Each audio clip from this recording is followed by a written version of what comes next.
ഇടുക്കി മൂന്നാറിന് സമീപമുള്ള മാങ്കുളത്ത് മൃതദേഹം കത്തിക്കരിഞ്ഞ നിലയിൽ കണ്ടെത്തി. ഞാൻ നേരത്തെ പറഞ്ഞതാണ്, തങ്കച്ചൻ എന്നയാളുടെ മൃതദേഹമാണ് മാങ്കുളം 50-ാം മൈലിൽ കണ്ടെത്തിയത്. കൊലപാതകമെന്ന് സംശയം. രാഹുൽ വിജയൻ വിശദാംശങ്ങൾ നൽകും ഇടുക്കിയിൽ നിന്ന്. Welcome back to morning show. Rahul Vijayan, പറയൂ. SKN ഇന്ന് രാവിലെയാണ് കത്തിക്കരിഞ്ഞ നിലയിൽ ഈ തങ്കപ്പന്റെ മൃതദേഹം അയൽവാസി കണ്ടെത്തുന്നത്. ഇതെന്താണ് കാരണം എന്നുള്ള കാര്യത്തിൽ ഇപ്പോഴും ഒരു വ്യക്തതക്കുറവുണ്ട്. റബ്ബർ ഷീറ്റും അതുപോലെ തന്നെ പ്ലാസ്റ്റിക്കും കൂട്ടിയിട്ട് കത്തിച്ചു എന്നുള്ളതാണ് അറിയാൻ കഴിയുന്നത്. മാത്രമല്ല മൃതദേഹത്തിന് 2 ദിവസത്തെ പഴക്കവുമുണ്ട്. കുടുംബ പ്രശ്നങ്ങൾ നിലനിന്നിരുന്നു എന്നുള്ളതും ഒരു സൂചനയായി ലഭിക്കുന്നുണ്ട്. പോലീസ് അത്തരം ഒരു സൂചനയാണ് നൽകുന്നത്.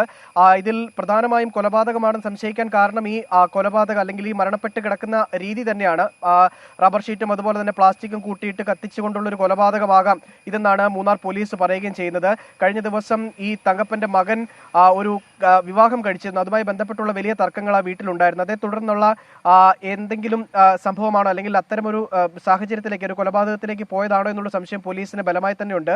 തങ്കപ്പന്റെ മകൻ ഇപ്പോൾ എന്തായാലും കാണാമറയത്താണ്. ഇയാൾക്ക് വേണ്ടിയുള്ള അന്വേഷണവും പോലീസ് തുടങ്ങിയിട്ടുണ്ട്. മൂന്നാർ പോലീസാണ് ഈ കേസ് വിശദമായി അന്വേഷിക്കുന്നത്.